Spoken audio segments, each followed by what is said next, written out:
Yeah. Okay. All right. Good evening, everyone, and welcome back to yet another session. And very excited to have you all back. We will continue reading the book, and we'll start with chapter 1, part 2, group 1. Uh, may I request you to kindly go ahead? I think it's Preeti and Shamala. Yes. Mhm. Yeah, it's our team, and we actually read the chapter 2 first part. Um, in this one, in this chapter, it talks more about that your words are not the only word thing that help in conversation. It's your body language also. Words gives out the message, but the actions or the body language shows your feelings and emotions as well. So so when you are when you are talking with someone, then one should make sure that the actions and that the body language and the words match actually. Otherwise it will not be, it will even if you have used the right phrase, if even if you have practiced it, but your body language does not match that, it will not give the right message, and this may lead to the wrong outcome. um, you should when you are using when you're talking to someone, you should your body sends a message, whichever way. How you stand, that sends a message. How you raise your eyebrows or how you smile, that also sends a message. So even if you are using the right phrase, the body language should match it. You should be confident, you should be competent, you should be capable, you should be composed and comfortable. So these are the things that you should when you speak. Another important thing that we found out in this chapter was also to study the opponent's body language, because when you are talking and you see how they are reacting, and if you mean well, then you should change your body language accordingly, so that the message goes through positively and in the right way. But from this chapter, what I was talking to my friend also, who was I was saying that it also depends on the cultures, what kind of culture we are talking, what kind of a body language. Because what I have seen, I mean, I left India long back, but people usually go in defensive mode rather than being open-minded, saying that, oh yeah, that is another perspective, I didn't think about that way, or maybe this will help me to get better. Rather, people go defensive, and that they take it personal. So this was my takeout from this chapter. All right. Thank you so much, Preeti. Yes, I think body language does play a very significant role in communication, because if our words and our body language are not aligned, we could definitely send a very wrong message. So great learning from there. Thank you so much. Group 2, may I now request you to present?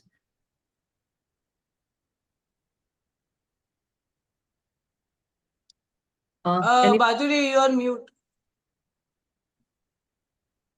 Extremely sorry.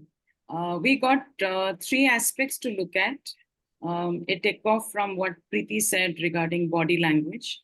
Now, your facial expression uh, makes an impact on the person you're speaking to when you are resolving a conflict. So I am going to also mingle the other two which we read. That is the voice, the tone, as well as how assertive you are through that. So all these are considered as non-verbal, because it is not just the facial expression, it is how you are portraying yourself to the other person through a calm exterior, through showing a very sincere look on your face, and that you're ready to resolve the conflict in a assertive manner. You will put forward your thoughts, not in an aggressive manner, but with using I phrase, though it is verbally being told, but the tone, how you convey it, that makes a difference. So when you're using facial expression, a smile, keeping eye contact, keeping your head straight, nodding in between, using your eyebrows not aggressively, but in a smooth manner so that it comes across as that you are an interested party to listen to the other person. And you should avoid some, Preeti talked about culture. Now in India, we have this, from that thought came into my mind because it was mentioned in that tone of voice. We have this habit of putting a question mark in our tone. So it is best to avoid it because that gives a kind of confused expression of the voice to the other person, not a clarity. And when you are assertive, you are being confident and you're being self-assured. However, when you are talking in an aggressive manner, it is just the opposite of everything that I just said. So that is about it. Thank you. All right, great learning from there as well.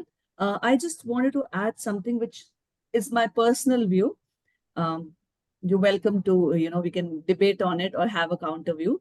I feel that apart from your body language, your tone, the words that you use, it is also your rate of speech. If you speak very Yes, fast, forgot that. right? And if you speak, usually when there is a conflict situation, there is a moment of anxiety. Everybody is anxious. So I think you sound a little more assertive when you speak a little slowly. And your choice of words also plays a very significant role because you may not really mean what you say if you do not use the right words. And those words could be misconstrued, especially when in a conflict situation where the tempers are high and, everyone's anxious. So that I think is where for me, the aggressiveness comes in. exactly. So cool, calm, composed, with the right tone, expressions, and rate of speech. If you speak, we notice that whenever we are anxious, we tend to speak faster. Yeah. So I think that's something I You're personally right. believe in. You're right. That was mentioned. I forgot to mention. Thank you for that. Thank you so much. We are moving on to group number 3. Okay, so I'll summarize. So in this case, I don't know about the first two groups, but the two people, Andrew and James, they weren't opponents, but they were work colleagues. And they had a conflict in the sense that so the two people had worked together on a project, but James decided to overshadow Andrew's contributions and he basically monopolized the entire presentation. It was a duo presentation, which was presented in front of their bosses or something like that. So Andrew later decides to confront James. During the whole presentation, while James kept on going, Andrew maintained a very neutral facial expression. He did not confront James right away. Instead, he decided to wait it out and then confront James one-on-one, but in a very assertive but calm sort of a way. And while expressing how Andrew felt during James' speech, he made use of I phrases, which basically said that I felt this way instead of putting the entire blame or being aggressive. You made me feel this way.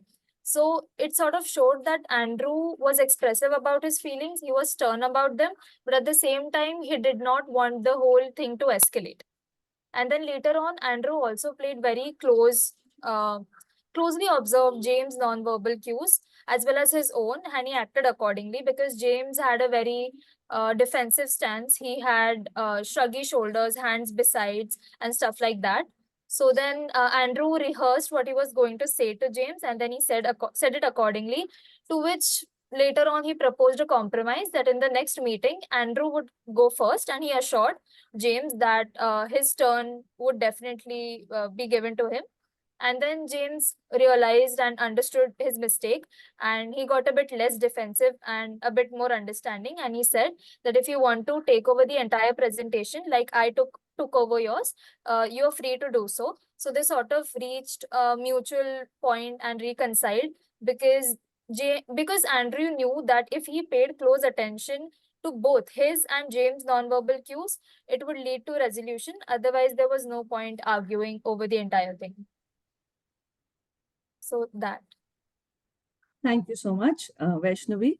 I think with that, we've come to a close of part 1 of the book, which basically talks about the first part of the first part talks about everything verbal that we need to keep in mind while resolving a conflict, while part 2 talks more of non-verbal communication that plays a very significant role when we are in a situation where we are trying to avoid or trying to resolve a conflict.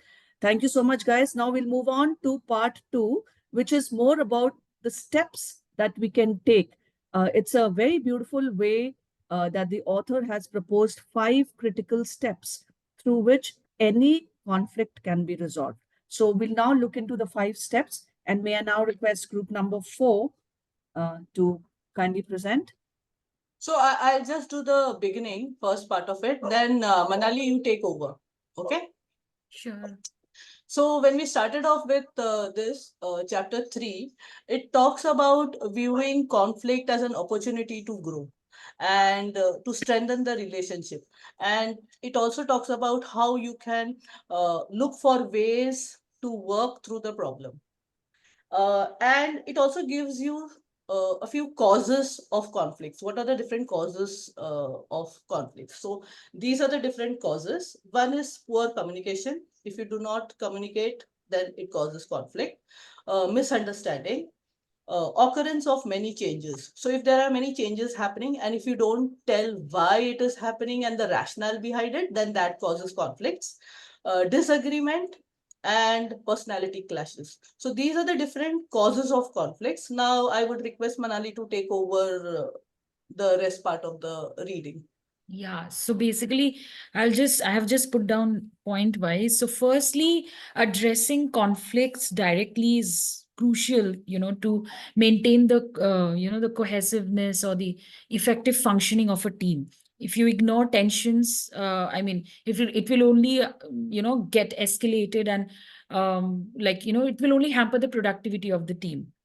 Secondly, before even we confront a conflict, it's essential that we take the time to understand it objectively, think objectively about the situation at hand and consider the various perspectives, consider the situation from various perspectives and think about the potential outcomes of our, conflict resolution. Thirdly, like I said, gaining a better understanding from different viewpoints, different perspectives through active listening. Listening is also a very, very crucial thing here and not just jumping into conclusions. So listening with empathy. Empathy is also another, factor here. So this will only foster some really productive dialogue, as per my understanding, and also lead to some effective problem solving. Additionally, I think defining the problem collectively ensures that all team members, understand the situation at hand.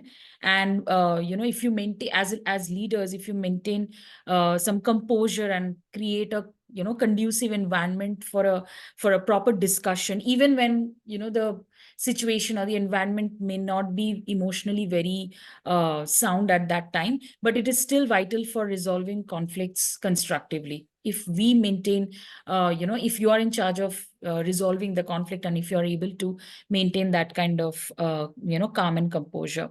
So overall, this kind of, the steps to effective conflict resolution will require a lot of patience, a lot of open communication, transparent communication, and a commitment wherein we mutually agree to come to a common solution. So yeah, I think that's it. So I just want to add one thing. When you have a conflict, it may so happen that emotions become very high. Okay. Yeah. And you can raise voice, there can be a lot of arguments. So at that time, you need to keep calm. Okay. If you are going to resolve the conflict, you have to take some, deep breaths. And if you feel that it is not a good time because emotions are high and we cannot come to a solution, then agree on a mutual time that okay, maybe shall we meet tomorrow again to see Yes, to timing. come for a solution, rather than going ahead with screaming and shouting and dealing with the conflict. Yeah, so that is important about taking time. Yeah, the timing of the conflict resolution is very, very crucial. Correct. I missed that out. All right. Thank you, guys. I think Ashika pretty much summed up chapter 4, the fifth point also. Fourth and fifth point in resolving a conflict talks about solution. So when arriving at a solution, it is always best to look for different perspectives, and it should not be my way or the highway kind of a situation. You have to look at different perspectives and arrive at a solution that everyone agrees on. However, you could be in a situation where different people feel differently and there is no consensus on what the solution should be. So in that case, it is suggested that you could, decide the solution based on voting. Now, here, when people vote, it is important for the moderator to, at the end, uh, explain the rationale of why this decision was taken to the minority whose decision was not accepted, because otherwise it leads to a grudge and feelings of betrayal. Um, it could also be that, like Ashika mentioned, everybody is pulling in different directions and there is no solution. So in that case, it is best to postpone the meeting for another time. Now that there is a third way of doing it where both the parties do not agree and you are the mediator. So in that case, the mediator could play a crucial role in arriving at a solution. However, the mediator has to be very unbiased. He or she needs to look at both perspectives and base the decision or the solution base it on what will be the most beneficial solution. So after this is step 4, arriving at a solution. Once using any of these ways we've arrived at a solution, it is important to arrive at a resolution where everybody agrees to that solution, so that that conflict is kind of sealed at that given time. And people don't come back to it saying, oh, at that minute I disagreed, but I did not raise my voice and I did not discuss it. So it is important to arrive at a resolution where the solution has to be very categorically spoken about, and then everybody has to agree. If anybody has a disagreement, they have to voice it there. This, in a way, gets taken care of in the previous step, which is step 4, arriving at a solution. This final step is resolving it, a resolution where everybody kind of agrees and there's a handshake and we end the conflict. So this chapter talks about the 5 crucial steps in resolving a conflict. I'll summarize the steps once again. We have to think very objectively at the beginning. It is about the issue and not about that person at all. We have to gain a better understanding of what the problem is or what the crisis is. We have to define the problem so that everybody involved has clarity on what is the issue and not based on anybody's personal perspective on it. After we've defined the problem, we try and arrive at a solution. And once the solution has been arrived at, then it's a resolution, everybody agrees to it. So with that, we've completed the reading of part 1, part 2, a bit of part 2, and it was wonderful. Thank you very much, everyone. And I personally like the Thank you. process.